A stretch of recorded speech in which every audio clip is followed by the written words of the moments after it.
Ah,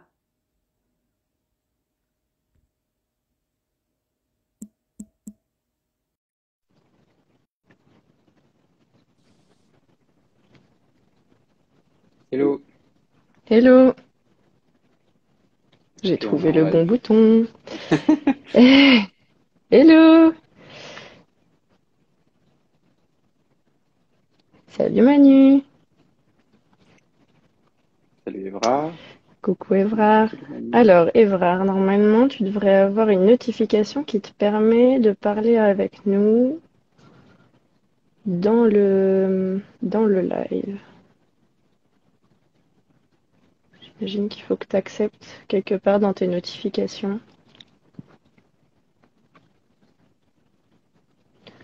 Ou sinon, en bas de ton écran, il y a une petite caméra avec marqué un plus. Je pense que si tu cliques dessus, ça peut... Voilà, exactement.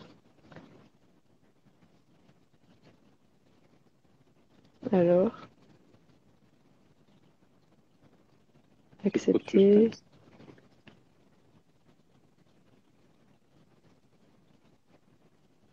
Pourquoi ça marche pas? Les joies du direct. Ah, Ah, c'est bon. Ah, de l'autre côté, Evrard, c'est bon. Bonjour. on t'entend pas par contre. Ça arrive, je pense. Tu nous entends, Evrard? Oui, je vous entends, vous m'entendez Ouais, également? On on t'entend de t'entend un peu très de loin loin. de mon côté. D'accord, tu m'entends bien également? Ou pas? C'est c'est pas optimal. C'est pas optimal. Est-ce que les gens dans le chat peuvent nous dire si jamais c'est trop... si vous entendez quand même suffisamment bien notre ami Evrard, puisque c'est lui qui va nous faire une grosse partie de la présentation, c'est mieux si on l'entend bien.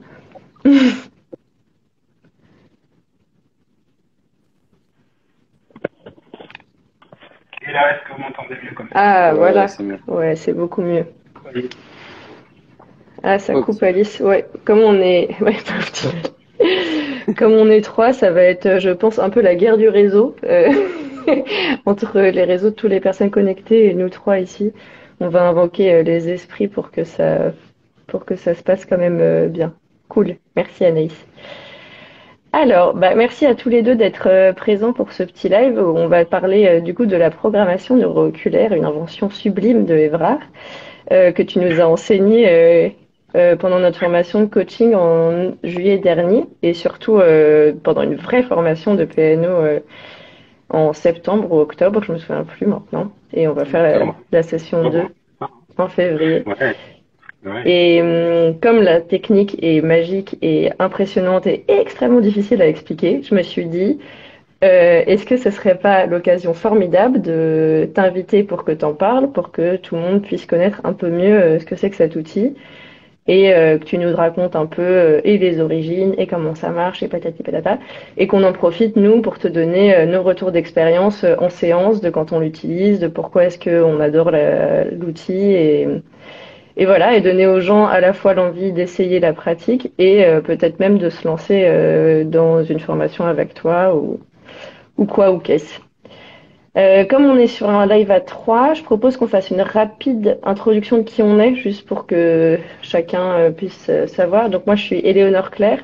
Je suis une ancienne consultante en transformation digitale fraîchement reconvertie dans le coaching. J'axe ma pratique beaucoup sur les notions d'introspection via la créativité, avec des exercices quotidiens et des exercices que je propose en live sur Instagram ou via des posts, des expériences en musée. J'essaie vraiment d'introduire un maximum dans ma pratique cet aspect échange, action et création. Et donc, on a aussi Piotr, si tu veux te présenter. Bonjour à toutes et à tous. Donc moi, je suis également dans le coaching depuis l'été dernier. Avant ça, j'ai fait 10 ans en entreprise, dans une entreprise du CAC 40. J'ai également une pratique bouddhiste intense qui m'a mené à la vie monacale tout en restant un pied dans le monde social. Et j'ai également découvert le Theta Healing et c'est ce que je propose, c'est-à-dire le Theta Healing, le coaching et la méditation. Et voilà. Bien, puis moi, je suis Evra Borou-Eustache. Je suis un humain parmi les humains qui tend à apporter sa contribution au changement du monde. Et dans cette démarche-là, je pratique le coaching professionnel, la supervision de thérapeutes et coachs, la formation également, et parmi la formation, une des formations que j'ai développées suite à mes différents outils de connaissances sur des techniques qui sont des techniques de PNL, d'hypnose, de mouvement oculaire. Et j'ai fait un combo en fait à partir de toutes ces techniques-là, c'est-à-dire un mélange de plusieurs pratiques pour trouver quelque chose d'efficace. L'idée derrière, en fait, ça consistait à être le moins dans l'accompagnement, le moins impliquant possible, laisser la personne à libre cours de construire par elle-même en fait ses propres solutions. Et ça pour moi c'est fondamental. Donc j'ai toujours cette philosophie-là d'aller chercher chez la personne son propre moyen de se guérir, de se résoudre des problématiques qui peuvent arriver. Et donc quoi de plus normal que de faire appel à l'ensemble de ses potentiels pour pouvoir solutionner des choses plutôt que d'être une personne extérieure qui vient apporter de la solution. J'avais fille de ça, et c'est pour ça que j'ai construit la PNO. Voilà.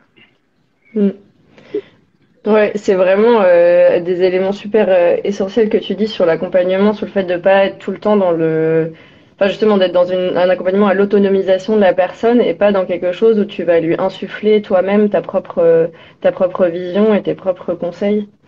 Comment est-ce que t'as vraiment conçu la PNO? Enfin, tu t'es basé, du coup, tu dis la PNL. Est-ce que tu pourrais exprimer un peu ce que tu mets de la Oui, PNL dans la PNO et ce que tu mets de pas de la PNL dans la PNO finalement? bien sûr. Oui, en fait, le point central, c'est lorsqu'on observe beaucoup les personnes qu'on accompagne. Ça fait près de 15 ans ou 17 ans maintenant que j'accompagne les personnes. Quand on les observe beaucoup, j'ai passé beaucoup d'attention en fait j'aime observer en fait de manière générale. Quand je vais dehors, j'observe les gens. Quand je vais faire mes courses, j'observe les gens, comment ils réagissent, comment ils interagissent, à quoi ils pensent quand ils sont en train de penser à des choses. Et je ne sais pas le contenu de ce qu'ils pensent, mais si on observe bien, on se rend compte qu'il y a des choses à l'intérieur d'eux qui se créent. Voilà, en ouvrant les yeux, tiens, il y a quelque chose qui leur traverse l'esprit. Donc j'ai beaucoup observé ça. Je me suis rendu compte que dans l'accompagnement en coaching, on pose beaucoup de questions, et quand on pose des questions, les personnes vont aller rechercher des réponses. Parfois même des réponses qu'ils n'ont pas consciemment conscience puisqu'ils ont, ils vont réfléchir, ils ont les yeux qui vont partir et puis ils vont dire je sais pas. Pourtant ils ont les yeux qui sont partis à un espace, ça veut dire qu'ils ont bien contacté un espace d'information dans leur cerveau.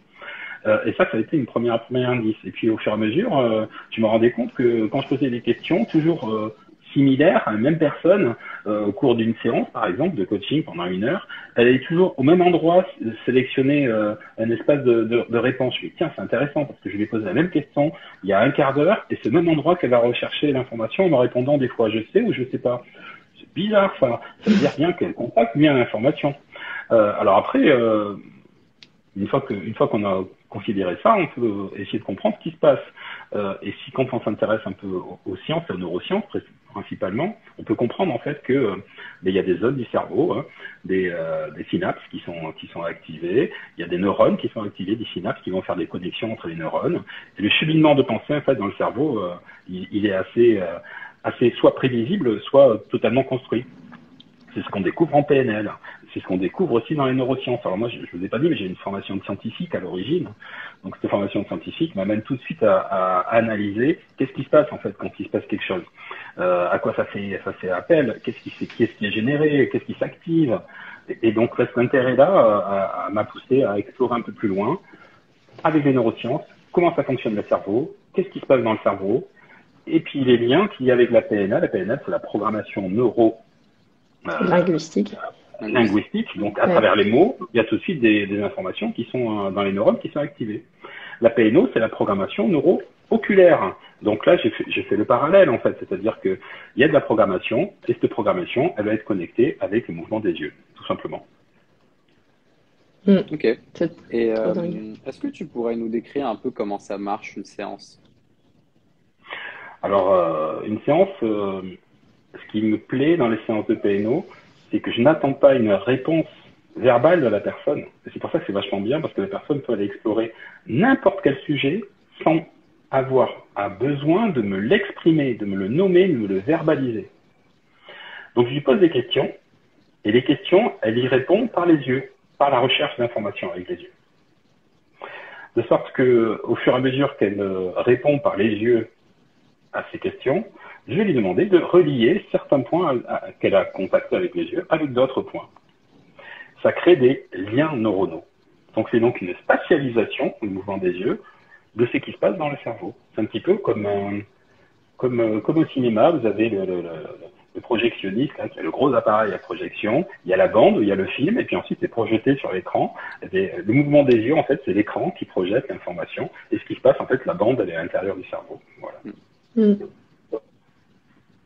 En fait, en PNO, moi, dans ma pratique, ce que je remarque, c'est que c'est un peu un pendant à ce qui se fait souvent dans l'autre sens, c'est-à-dire que quand on commence à ruminer, en fait, on passe de pensée en pensée, on fait de la connexion de synapses, etc. Oui. Et on se met dans un conditionnement qui, très souvent, nous bloque, qui fait qu'on n'arrive pas à avancer.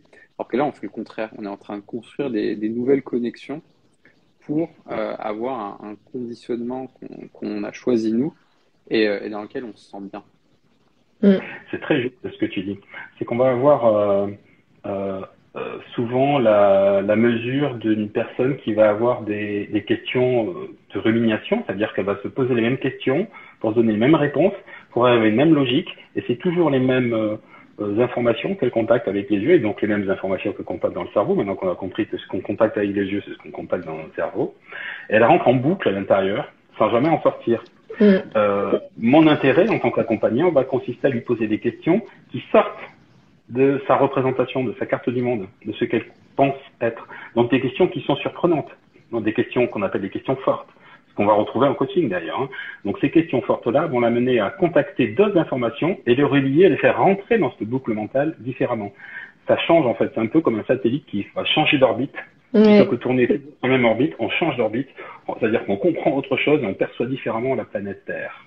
Ouais, c'est vraiment exactement ça. Et en plus, c'est assez marrant parce que quand tu parles quand vous parlez du truc de penser, là, le hamster qui court, il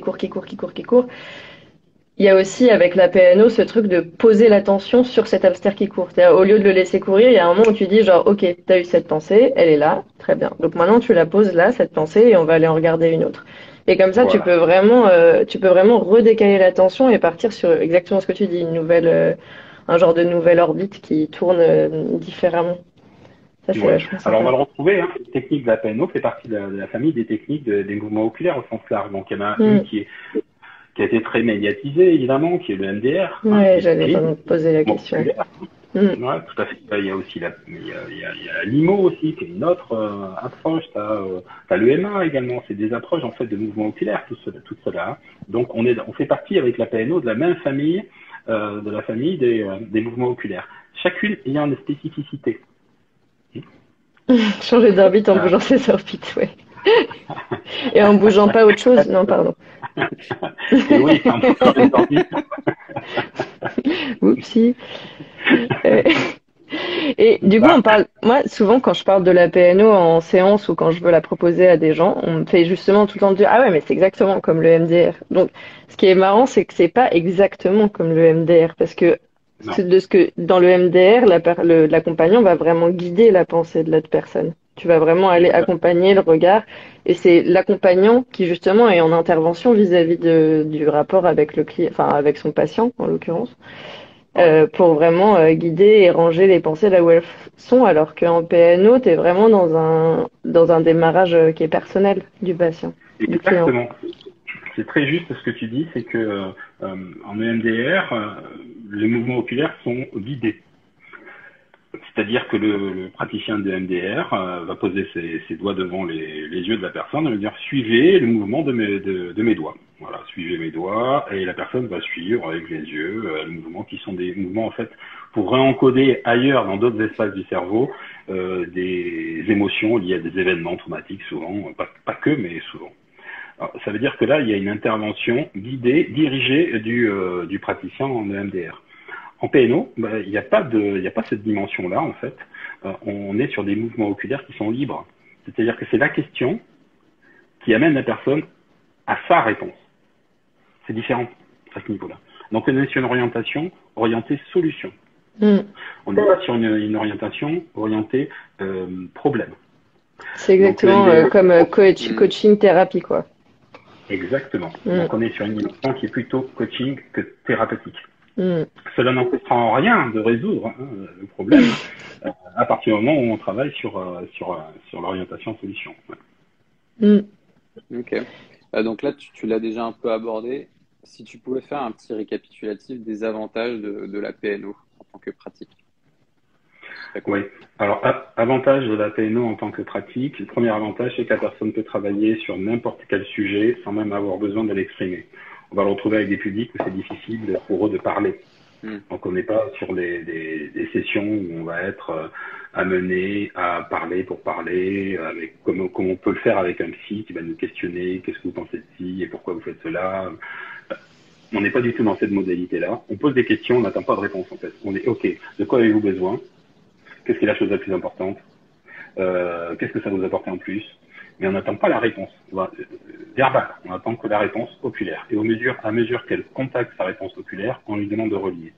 Donc l'avantage, ça va être un avantage dans lequel la personne n'a pas à parler, spécifiquement, à donner des réponses. C'est beaucoup plus confort pour eux. Ouais. Deuxième avantage, c'est qu'on est orienté solution, donc on peut travailler sur tous les sujets. Et ça, c'est quand même intéressant. Il n'y a pas de limite, en fait, dans l'utilisation de la PNO. Troisième avantage, c'est que ça appuie sur de la modélisation, en fait, du fonctionnement du cerveau. Donc, on va travailler avec ce qu'on appelle des mots-clés par thématique. Certains mots-clés sont très utiles pour la motivation. Certains mots-clés sont très utiles pour le lâcher-prise, d'autres pour la gestion des émotions, etc., etc. Donc, les neurosciences nous apportent beaucoup en PNO par rapport à ça, c'est qu'on peut détecter les mots-clés qui sont les plus pertinents par rapport à une thématique donnée. Et le fait d'utiliser ces mots-clés-là, ça nous permet de balayer tous les domaines. Donc, c'est quand même très large l'avantage. Il y a des protocoles vraiment particuliers que pour le coup, que tu enseignes dans tes formations, mais qui restent quand même assez flexibles dans le sens où, par exemple, il y a des mots-clés qui sont déjà bien ancrés dans certaines personnes et qu'on n'a pas forcément besoin de renforcer ou de développer. Alors qu'il y a effectivement d'autres où la personne peut être un peu plus, un peu moins confiante. Et c'est là où on peut booster, interroger les ressources, essayer d'en renforcer beaucoup plus, quoi. Et ce qui est fou, c'est comment ça renforce le processus d'émergence. Moi, j'ai eu ça beaucoup en clientèle, dans des séances de PNO, typiquement sur des séances de coaching où parfois les gens, justement dans le truc de ce rapport à la parole, parfois les gens arrivent, ils n'ont pas forcément un objectif hyper précis, etc. Mais tu sais que dans le cours des sessions, ils peuvent avoir justement des sujets à traiter sur l'attachement aux gens, leur rapport humain ou au contraire un besoin de motivation. Donc, je propose une séance de PNO et en faisant la connexion sur ces mots concepts, ces mots valises que tu fais, où tu vas les un peu les renforcer avec les protocoles. Et d'un seul coup, ça fait émerger des trucs où tu vois dans le regard des gens, ils sont là genre, hein? Ah bon? Ah! Ouais. Et ça, j'adore. C'est vraiment, c'est vraiment genre, attends. Ma mère? Non, pas ma mère. Ça fait des gros insides, en fait. Ils sont là, ah ouais, punaise, j'avais pas pensé à ça. Mais ça sert à ça, en fait. Ça permet d'aller explorer des zones, en fait, dans lesquelles la personne, elle n'était pas allée, quoi. C'est des zones qui sont des zones autres. Et pourtant, on a elle, puisque c'est elle qui découvre ces réponses-là. Alors, ce qui m'intéresse beaucoup dans la PNO, c'est qu'on n'agit pas seulement au niveau du cerveau. On agit sur 3 cerveaux, en fait, plus précisément. Le cerveau tête, bien sûr, mais aussi sur le champ émotionnel, le cerveau cœur, et puis sur le champ du corps également, c'est-à-dire la physiologie, la mise en œuvre, la mise en action, tous les gens qui procrastinent, qui repoussent au lendemain, tout ça. Donc ça, c'est vachement intéressant. Qui? C'est vachement intéressant. Une alternative au pendule humain. C'est vachement intéressant parce que c'est les 3 cerveaux en fait qui sont activés. Et d'ailleurs, on remarque même que les personnes, les retours, quand ils font des séances de PNO, il y a des manifestations physiologiques. C'est-à-dire qu'ils vont avoir des sensations dans le corps, des choses qui vont s'impacter, ils vont avoir des respirations différentes, des vibrations, des tremblements dans le corps qui font que ça libère quelque chose. Il y a une grande manifestation entre ce qui se passe dans la tête et puis le corps, une relation corps-esprit. Très, très, très, très fort. On va pouvoir agir sur plusieurs niveaux, en fait. Le niveau de l'environnement, donc si on veut travailler sur le changement d'environnement de vie, professionnel, privé, et j'en passe. On peut travailler sur le niveau aussi des compétences, hein, des capacités, hein, développer des capacités à apprendre plus vite, plus profondément ou apprendre différemment, en termes de ressources bien sûr, activer d'un certain nombre de ressources. Là, on peut aller sur tout ce qui est la psychologie positive, de type les soft skills. Ça va être intéressant d'aller développer ces compétences-là. On peut travailler sur ce qu'on appelle aussi des croyances limitantes. C'est-à-dire, je pense que j'y arriverai jamais, je pense que les autres sont plus forts que moi, donc travailler sur ces croyances-là pour les transformer, en fait. Et là, ça nous apporte de nouvelles révélations nous-mêmes. On peut travailler sur qui on est, notre identité, faire preuve plus d'assertivité, ou trouver du sens à sa vie. Hein. Ça peut être très intéressant, travailler sur l'identité à travers le sens à sa vie. Et puis, on peut travailler aussi sur même des niveaux spirituels aussi, d'ailleurs. Vous voyez, donc il y a plusieurs strates qui peuvent être visitées suivant les besoins de la personne, tout simplement. Oui, j'ai envie de rebondir sur le truc de l'apprentissage parce que du coup, en parallèle du coaching, je me forme aussi à la nutrition pour pouvoir aussi aborder la thématique du corps en plus de l'esprit justement, mais plus tard quand j'en aurai fini. Et j'ai fait mes partiels un peu après avoir vu la PNO avec toi. Et en fait, c'est trop marrant parce que j'ai vraiment appris en utilisant la PNO. C'est-à-dire que je me suis rangée de manière très consciente des informations en me disant, OK, ça va aller là. Et après, du coup, pendant mon partiel, je pouvais vraiment aller contacter. Et en plus, tu sais, c'est ce truc, on en avait parlé pendant la formation, mais quand on est en cours et que les gens, des profs un peu à l'ancienne, ils te disent, arrête de regarder par la fenêtre, ça va pas t'aider à réfléchir, alors que bien sûr que si, tu vas contacter des trucs. Et j'ai vraiment utilisé la PNO dans cette, c'était un peu hors protocole, mais sur la base du principe, je me suis créé mes propres concepts clés que je suis allée rechercher pour savoir comment les réutiliser après dans mes examens, quoi. Et ça, c'était trop bien. C'est vachement intéressant ce sur quoi tu appuies, à mon avis, c'est que c'est un des paramètres aussi très spécifiques de la PNO, c'est qu'avec la PNO, une fois qu'on a compris le mécanisme, qu'on est un tout petit peu entraîné ou accompagné par un professionnel, on peut s'autonomiser et s'appliquer à soi-même de la PNO de manière régulière, à sa façon, à sa manière à soi. Une fois que vous avez compris le fonctionnement, ben vous pouvez utiliser la PNO pour vous au quotidien. Développer des compétences, la gestion d'émotions, quoi que ce soit en fait. Vous avez compris le mécanisme des mouvements des yeux, après vous le faites par vous-même en fait, tout seul. Donc c'est un outil qui autonomise énormément. Et c'est mon but dans la conception même de cet outil, c'est de permettre à la personne d'être le plus autonome possible, le plus vite possible. Dans mon idéal, là, je parle de l'idéal bien sûr, c'est que les gens n'aient plus besoin de professionnels de l'accompagnement. Ouais. C'est l'idéal. Ouais. Ça, c'est certainement l'idéal. Donc le but, il est là en fait, c'est de mener les personnes à être le plus autonome possible.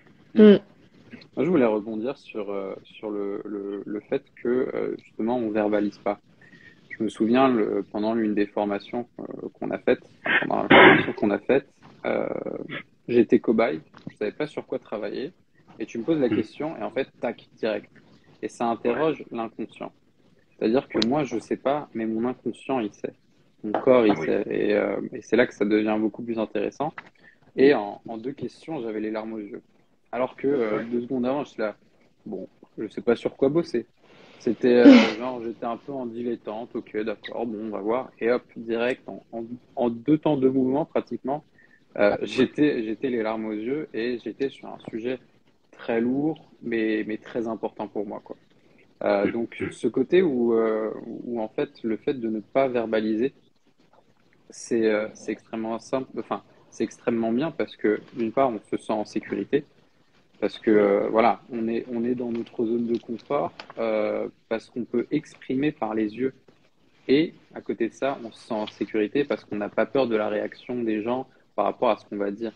Je fais un peu de pub sur mes derniers posts. Ouais, c'est ça, dernier post. En fait, c'est là que je le retrouve, quoi. C'est là que je retrouve le fait que je puisse exprimer sans me sentir jugé parce qu'en face, l'accompagnante ou l'accompagnant, il en sait rien. Il en sait rien de ce que je suis en train sur quoi je suis en train de bosser. Il est juste en train de vouloir m'aider. Et moi, je fais mon truc de mon côté Ouais. et Et voilà, même quoi. au-delà de Et se c'est faire ça de juger la par réponse. l'accompagnant, il y a même pas se faire juger par soi-même. Parce que tu vois, le fait Ouais. que t'aies pas voulu, ça, il y a un moment où peut-être que même au niveau de la parole, t'as pas envie de le formuler. Parce que Voilà. le dire tout haut, c'est se le dire à soi aussi. Ouais. Et là, du coup, tu te le dis à toi, quoi. Mm. C'est vraiment dans ta Oui. tête. Et tu commences à vrai, et peut-être qu'après, ça te permet d'en parler de façon plus ouverte et du coup de poser des mots sur ces problématiques. Mais c'est vraiment Mm. marrant de le faire une première fois, un peu seul, quoi. Mm. Mm, mm. Mm. Et c'est vachement intéressant ça par rapport à la dimension de l'inconscient parce qu'effectivement, je voulais pas nommer, j'ai fait le parallèle entre d'abord les neurosciences, le champ des mouvements oculaires, le champ de la PNL, mais un des éléments qui est sous-jacent en fait de la PNO, c'est toute la dimension inconsciente. Mm. Donc là, on va retrouver toutes les techniques qui font appel à l'inconscient, de type hypnose ou autre, en fait. Hein. Mm. Sauf qu'on a besoin de faire de l'hypnose pour, là, on va contacter spontanément, directement des informations inconscientes, ce qui est le but de l'hypnose d'ailleurs, hein. Sauf que là, on n'en fait pas, on le fait à travers les mouvements oculaires. Et ça, c'est vachement intéressant, c'est d'ailleurs très complémentaire pour ceux qui accompagnent avec cet outil hypnose, Oui. hein, d'utiliser la PNO pour ça. Parce qu'il y a plein d'informations, des ressources qui sont logées en fait dans l'inconscient et des vrais sujets en fait, des sujets qui sont fondamentaux pour la personne, qu'elle n'a pas forcément conscientisé, mais que là, elle va pouvoir avoir l'occasion de toucher juste avec quelques questions. Alors vous avez compris, derrière, c'est l'art de poser des questions, donc on apprend ça en formation, les formes de questions qu'on va poser pour qu'elles soient suffisamment ouvertes, suffisamment non spécifiques et en même temps assez impactantes pour que la personne aille contacter l'information dont elle a besoin. Nous, on le sait pas, mais elle le sait. Et ça, c'est intéressant de travailler avec cette partie inconsciente. Ouais. Mm. Ouais, ça me fait penser, je voulais te poser la question justement sur la complémentarité en fait, c'est un outil autant qu'une méthode, autant qu'un protocole. Ce qui est bien avec la PNO, c'est que enfin, comme la PNL, tu me diras, mais c'est vraiment des outils qui viennent s'imbriquer les uns aux autres pour avoir une palette d'accompagnement qui est hyper riche derrière. Complètement. C'est un outil qui fait le lien entre plusieurs autres outils. Donc, quel que soit ce que vous avez appris comme outil d'accompagnement, hein, il y en a tellement, il y a beaucoup d'outils Mm. d'accompagnement. Mais par les mouvements oculaires, par la PNO, eh bien, on peut facilement passer d'un outil à l'autre parce que de toute manière, quand vous accompagnez la personne, elle bouge systématiquement ses yeux. Elle ne peut pas faire autrement si elle veut pouvoir répondre, pour aller rechercher l'information logée dans son cerveau. Donc c'est un méga outil en fait, voire un méta outil même, qui permet d'aller partout. Là je viens de le faire là, Mm. méta outil. Incroyable. Et c'est ça, qu'est-ce qui se passe là quand tu regardes là. Voilà. Et c'est ultra simple. Mm. Ouais, Ok. ouais. Est-ce qu'on a des cas d'usage qu'on pourrait partager? Ça pourrait être intéressant. Éléonore, peut-être, si tu... On est jeunes pratiquants, nous. Ouais, on est jeunes pratiquants. Bah, moi, je pourrais témoigner. Bah, on a déjà fait quelques témoignages sur quelques sujets, les côtés apprentissage, etc. Et là, on a fait le test avec une cliente. Du coup, là, comme je commence à faire un truc dans les musées, un accompagnement dans les musées, et donc du coup, d'utiliser la PNE, justement, tu sais, tu te parles de projection. Tu parlais de projection tout à l'heure. Et en fait, au lieu de faire une projection sur un mur blanc, où du coup, parfois, tu peux avoir un peu des difficultés à savoir, à te souvenir de là où tu es en train de regarder, on l'a fait dans une salle que j'adore au Louvre, qui est la cour Marly, où tu as plein de statues de dieux et déesses grecques un peu partout, avec beaucoup de profondeur de champ. Et donc, on a fait l'expérience dans cet espace-là. Et là, il s'est joué quelque chose d'encore, enfin, pas d'encore plus fort, de toute façon c'est fort, mais il y a un truc assez différent qui est que tu as à la fois la connexion à l'inconscient, et en plus, comme tu as vraiment des éléments symboliques dans ton champ de vision, tu as une double symbolique qui se crée. Et donc tu fais genre, ah oui, donc là, on va parler, tu sais, le mot concept sécurité, tac, ah, pourquoi est-ce que sécurité, je vais regarder Hmm. ce truc en train de se faire égorger. Bon, ok. Et donc là, ça refait réfléchir, ok, bon, bah, machin, ta, et tu refais les liens, et à la fin, ça fait vraiment, avec ce truc qui est justement très dans la notion du corps-esprit, où t'as mélanger tous ces concepts, à tout relier à ton objectif. Au début, la personne n'était pas très au clair. À la fin, elle a la sensation qu'elle sait que c'est plus clair. Et ça, c'est trop marrant de vraiment revenir à ce côté corps, quoi. T'as un truc super dense avec un parcours de beaucoup d'informations super différentes. En plus, on avait réutilisé des concepts qu'on avait vus dans des coachings d'avant pour vraiment consolider plus dans l'inconscient ce qu'on avait pu voir en séance. Oui. Ouais. Et à la fin, tu as vraiment ce truc, cette phrase que j'aime bien qui est je sais que je sais, mais je sais pas ce que je sais. Tu sais, ah, tu sais qu'il s'est passé un truc, tu le sens, elle se sentait vraiment mieux, et en même temps, tu sais pas trop. Et c'est ça qui est assez compliqué, parce que tu sens bien que le truc va se mettre en branle après à l'intérieur de toi.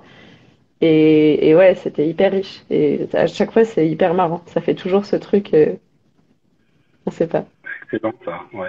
Ah, c'est intéressant ce que tu dis. Je trouve que ça fait référence à la notion de signifiant et signifié. Ouais. C'est-à-dire que tu vas travailler sur le signifiant et en même temps sur le signifié lorsque tu t'appuies en plus sur un support visuel qui est un tableau, une œuvre, voilà, une sculpture. Tu as le signifiant et le signifié, c'est-à-dire ce que tu contactes du regard, ça signifie quelque chose, et en même temps, ce que tu vois pendant que tu le contactes du regard, l'objet que tu vois, ça donne du signifiant aussi. Donc, c'est vachement intéressant, signifiant, signifié, là. Mm. Ça, c'est très fin. Ça me fait penser à une séance que j'avais fait. Alors, j'avais plein de cas, mais j'en ai une en tête en particulier pendant que tu parlais, là. Une personne, qui était, elle était venue me voir, bah, c'est rigolo parce qu'en plus, c'était sur de l'arrêt du tabac. Ouais, c'était sur de l'arrêt du tabac.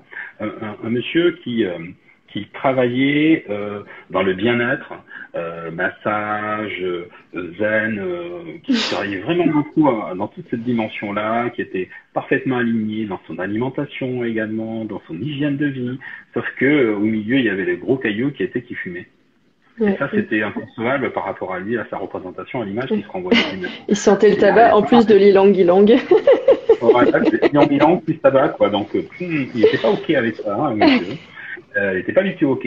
Et donc, je lui ai proposé de faire une séance, en fait, une séance de PNO sur cet arrêt-là du tabac. Et à la fin de la séance, donc, je lui posais des questions. Hein, donc, il m'avait donné le sujet, en l'occurrence. Des fois, il aurait pu ne pas me le donner. Il m'a donné le sujet, là. Et à mesure qu'il construisait, en fait, ses réponses, il a construit, signifiant, signifié, une forme géométrique, en fait, de différents points qu'il avait contactés. Et il a gardé l'image de cette forme géométrique comme étant un ancrage pour lui. À chaque fois qu'il voyait cette forme géométrique, tout de suite, ça lui faisait baisser le taux émotionnel, parce qu'en fait, c'était une gestion de l'émotion. Il fumait pour calmer ses émotions, en fait. Et dès qu'il voyait cette image-là, cette forme géométrique qu'il avait construite avec le mouvement des yeux, en plus, c'était une forme parfaitement géométrique. Voilà, la fleur de vie, pour faire simple. Hein, vous voyez, c'est pas anodin hein, comme forme géométrique, en plus. Ça lui a arrêté immédiatement le stress et donc du coup inutile d'aller fumer. Très intéressant, signifiant, signifié. Après, il y a d'autres exemples, par exemple avec des enfants ou des adolescents qui ont des difficultés à verbaliser. Ben là, PNO, c'est génial parce qu'il n'y a même pas besoin de dire en fait ce qu'il a besoin de travailler. Il dit OK, pense à ce qui va pas. Bah, il touche du regard à l'information. Pense à ce que tu voudrais changer. Hop, il touche encore du regard. Ok, pense à ce qu'il te faudrait pour pouvoir le changer. Hop, il touche encore du regard. Maintenant, relie ces points-là et il le fait tout seul.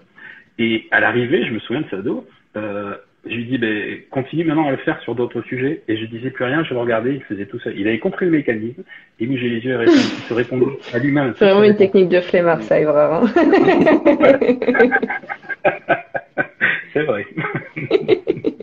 Mais sur la forme géométrique, moi, ça me rappelle un autre client qui avait du mal parce que ça faisait beaucoup de points à relier, justement. Tu parlais des points.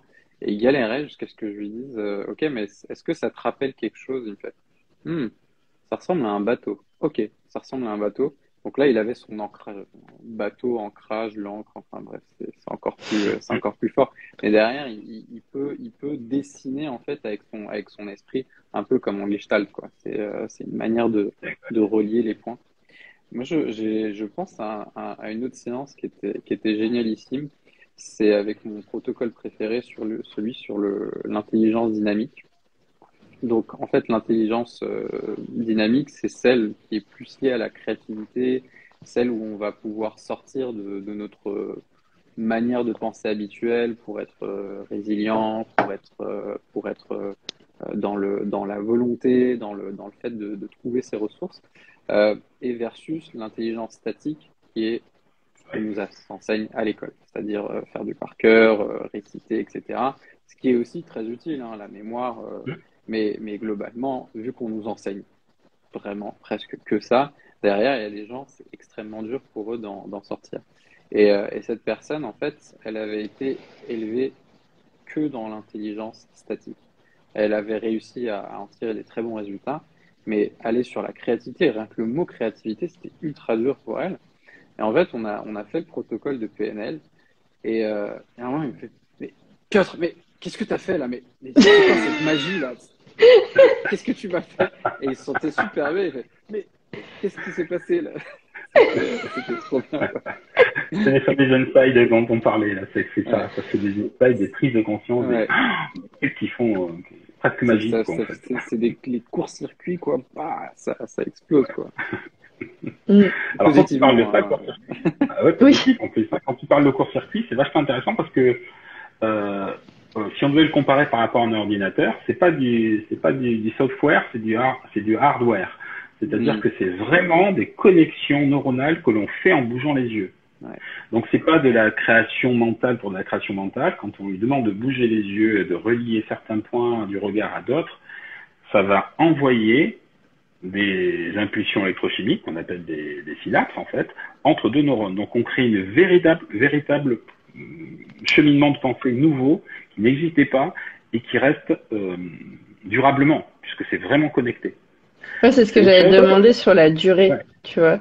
Et voilà, c'est installé. La connexion est installée. C'est ça qui est la grande différence. C'est du hardware. Donc c'est beaucoup plus puissant pour ça aussi. Et le même cheminement de pensée peut être utilisé quel que soit le sujet. Voilà, pour un autre sujet, il va utiliser le même cheminement de pensée pour pouvoir répondre à sa demande. C'est pour ça qu'il y a une autonomisation aussi. Ok. Il est 13h10, donc normalement c'est le moment où on termine. On a eu un tout petit peu de retard à l'allumage, donc est-ce qu'il y a peut-être des questions qu'on pourrait prendre? Il y a Sunderblonde qui demande une alternative au pendule humain, mais je suis pas sûre de comprendre ce que tu veux dire par une alternative au pendule humain. Ouais, moi aussi, je connais pas. Est-ce que c'est le pendule humain du Theta Healing où en fait le corps donne la réponse? En fait, oui, non, c'est peut-être ça. J'imagine. Alors, ça peut être pas le peut-être un révélateur. Tu peux en dire deux mots? Ouais, vas-y. C'est peut-être ça. C'est peut-être ça, ouais. Mais dans le sens, effectivement, où les yeux, quand on interroge l'inconscient, on peut l'interroger à travers le corps et on peut l'interroger à travers les yeux. Donc, effectivement, ça peut être effectivement une alternative où les yeux ne peuvent difficilement aller se restreindre, quoi. Et ça, c'est une chose aussi, peut-être qui a dénoté, c'est que, en fait, quand tu interroges, il y a la première réaction, et après, parfois, ils essayent d'aller à côté. Ça, c'est le truc. Et là, on fait, non, reste sur le premier. C'est quoi le premier? Parce que c'est comme quand on pose une question, et il y a une première réponse qui vient, et après, non, j'ai peur de le dire, donc je vais dire un truc que je maîtrise, qui est, je sais pas, qui vient de mon mental, qui se sent en sécurité. Oui, non, je sais très bien que c'est comme ça, alors que la première réaction ça aurait été non, je sais pas, j'ai peur, quoi. Un truc peut-être dans ce style-là, quoi. Ouais, c'est une réponse spontanée, en fait, effectivement. Ouais, exactement. Si je compare par rapport au T-Healing dont tu fais référence un petit peu comme en kinésiologie, où ça répond automatiquement, le corps qui répond. Là, c'est pareil, en fait, la réponse est spontanée, en fait. Ouais, spontanéité, ouais. Ok. Est-ce qu'il y a d'autres questions? Je vois qu'il y a des remarques, effectivement, que ça ouvre bien les tiroirs de l'inconscient. Alors, neuroatypique. Je vois une question, il y a marqué c'est applicable facilement aux personnes neuroatypiques. Alors, je pense que quand tu fais référence aux neuroatypiques, tu identifies par exemple les personnes qui sont au potentiel ou des choses comme ça. Oui, totalement. Surtout en particulier aux personnes qui ont une pensée très arborescente, donc une pensée neuronale très arborescente. où ils vont penser à une chose et immédiatement déjà ils en pensent à une autre, puis une autre, et puis ça part de manière très arborescente. Donc moi j'ai travaillé avec des personnes, notamment en formation, hein, avec des personnes qui étaient justement très arborescents, et ça leur a amené un sentiment de rassembler les choses plutôt qu'ils se perdent dans cette arborescence-là. Ça leur a permis, parce que c'était leur demande aussi, hein, de pouvoir avoir une idée plus claire, une pensée plus posée, plus directe et moins arborescente. Et on a travaillé justement sur ça avec la PNO pour diminuer cette effervescence d'arborescence de pensée. Ça veut dire qu'ils peuvent l'utiliser quand ils veulent. C'est-à-dire que s'ils veulent continuer à être arborescents quand ils veulent, ils peuvent, mais aussi ça ouvre du choix. C'est-à-dire que la PNO, c'est pas te couper de quelque chose pour ouvrir autre chose, c'est donner plus de choix en fait. Plus d'arborescence à l'arborescence. Non, non, non, non. Il y en a qui ont besoin, qui ont envie, hein, pour les créatifs. À des moments donnés, ils ont besoin que ça soit extrêmement arborescent, que ça explose de partout, toute l'info. Puis à d'autres moments, ils ont besoin de faire off parce qu'ils en peuvent plus. Et donc là, ils ont plus de choix pour pouvoir aller soit hyper arborescent quand ils en ont besoin, soit également avoir une idée plus canalisée. Canalisée, chercher le mot exactement, canalisée à des moments donnés. Ouais, bah c'est exactement ce que je te disais avec le truc de l'apprentissage.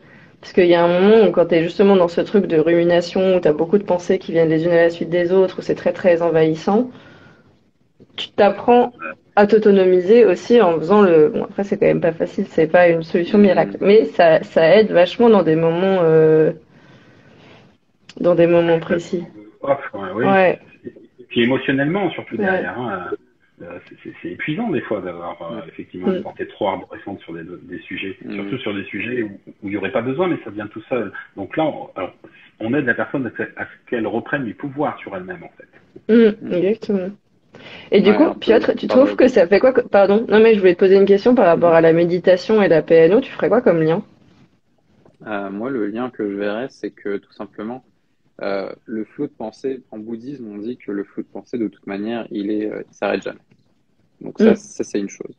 Après, ce qui change, c'est notre attention. C'est l'attention qu'on va porter sur soit effectivement les pensées. Et là, on peut aller dans cette arborescence et ça devient parfois trop. Et on peut aussi porter son attention sur le corps. Et quand on le fait, en fait, on arrête de construire l'arborescence, quoi. On arrête d'irriguer l'arbre de nos pensées. Et ça nous permet à ce moment-là d'irriguer plutôt le corps et la force du corps qui aussi, justement, qui contient tout cet inconscient, toutes ces ressources. C'est aussi ça. Quand j'ai fait un ancrage récemment pour une prise de parole, que j'ai mis la personne debout et que j'ai dit que les pieds ne bougent pas comme dans la technique du baobab, la personne, elle m'a dit je sens les ressources qui montent par mes pieds. En fait, les idées me viennent par les pieds.